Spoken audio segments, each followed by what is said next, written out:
एक तो कि ये अब वॉर खत्म है कि नहीं, क्योंकि नेतन्याहू जो हैं वो बोल रहे हैं कि हमने जो जमीन कब्जा किया है लेबनान में उसको हम कंटिन्यू रखेंगे। अटैक्स भी हुए जा रहे हैं, अभी भी अटैक्स हो रहे हैं। तो क्या दोबारा से ये भड़क सकती है लड़ाई नेतन्याहू की वजह से? ये आपको लगता है पॉसिबिलिटी? एक पॉसिबिलिटी तो है, लेकिन अमेरिका का भी बहुत स्टेक है, पूरी दुनिया का बहुत स्टेक है कि ये लड़ाई दोबारा शुरू न हो। For the time being I think this war is over. Israel लड़ना क्या शौक फरमाते हैं वो लड़ते रहे। अमेरिका में रॉबर्ट पे, पियर शाइमर, जेफरी सैक्स, सब पढ़े लिखे लोग को कह रहे हैं declare victory and walk away. जी, निकल जाओ, डोंट कंपाउंड योर मिस्टेक, गलती में गलती मत करो, डोंट रीइंफोर्स द फेलियर। आप पिट चुके हो, अब रहने दो, ठीक है। तो कम से कम जब तक मिड टर्म इलेक्शन नहीं हो जाती ये लड़ाई मुझे दोबारा चालू होती अमेरिका के साथ तो नहीं दिखती, क्योंकि America can't afford, Donald Trump can't afford.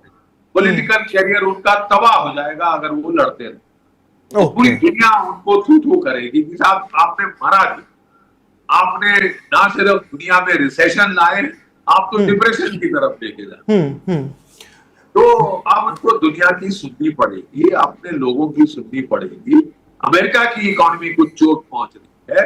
जो तेल $2 प्रति गैलन बिकता था, $5 और $6 प्रति गैलन बिक रहा है। फूड प्राइसेस चढ़ रही है, फर्टिलाइजर की प्राइसेस 42% बढ़ गई है, जबकि फसल बोने का सीजन, एग्रीकल्चर सेक्टर हिट हुआ है, पूरा ट्रेड और जो भी इनके गुड्स हैं, सर्विसेज सब महंगे हो गए। महंगाई आ रही है और अमेरिका के लोग, आप समझे कि महंगाई से बड़े खुश हैं। आई लाइक महंगाई, सॉरी यू मे लाइक, आपको फर्क नहीं पड़ता, आप फोकट का खा रहे हैं व्हाइट हाउस। अमेरिका के लोगों को बहुत फर्क पड़ता है। और इलेक्शन है, ये एक डेमोक्रेसी है। सबसे अच्छी बात उसमें ये है कि America is still a democracy. बड़ा स्ट्रॉन्ग उनकी प्रेस है, पब्लिक ओपिनियन है, जिसको आप नजरअंदाज नहीं कर सकते। मेरा ख्याल अभी मिड टर्म इलेक्शन तक चांसेस कम है। हाँ, लेकिन अगर इजराइल हद से ज्यादा बेवकूफी करे, पूरी दुनिया की गाली गलौज वो सुनना चाहते हैं। अरे साहब 2023 में जब हमास ने आपके ऊपर टेररिस्ट अटैक किया था, 1200 इजरायली बच्चे मारे थे, ठीक है, तो पूरी दुनिया आपके साथ, ठीक है। लेकिन अब लड़ते लड़ते मारते मारते 990 क्या 1000 दिन के करीब हो रहे हैं उस लड़ाई। आप लड़ाई का अंत ही नहीं कर रहे। अगर आपके 1200 मारे थे, आपने 1,20,000 तो फिलिस्तीनी मार डाले। अब खत्म करना पड़ेगा ना साहब। सीरिया खत्म कर दिया कि जो भी देश मेरे खिलाफ हैं मिडिल ईस्ट में, मैं उनका तबाही करूं। ईरान ने तो कहा था कि हम आपकी तबाही करेंगे, लेकिन आप तो असली में ईरान की तबाही करने चले थे अमेरिका के साथ मिलकर। ये दूसरी बात है कि आप कर नहीं सकते। तो अब रहने दो ना साहब, बहुत हो गया। अब आप अपने बचाव के लिए नहीं लड़ रहे, आप ग्रेटर इजराइल के लिए लड़ रहे, आप हमलावर कर रहे। हिटलर जो कह रहा था 11th सराउंड मुझे लिविंग स्पेस चाहिए, वही आप कर रहे हैं। हिटलर ने आपके लोगों को मारा, पूरी दुनिया में त्राही माम हो गया कि होलोकास्ट। अब आप औरों पे क्यों कर रहे हैं?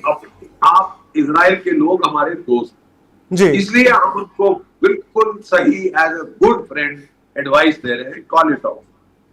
आपके हित में नहीं है इस वक्त लड़ना। पूरी दुनिया में आपकी बदनामी हो रही है, पूरी दुनिया में आपकी बदनामी हो रही है। It will be information war, आप हार चुके, ठीक है। सब दुनिया का जो है, अमेरिका के लोग बिल्कुल उनका मन उचाट हो गया है आपसे।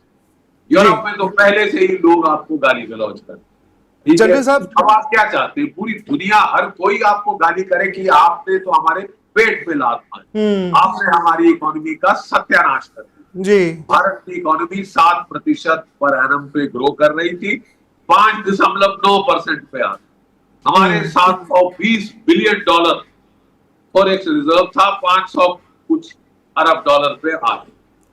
अब बड़ा खासा नुकसान किया। Subscribe to One India and never miss an update. Download the One India app now. miss.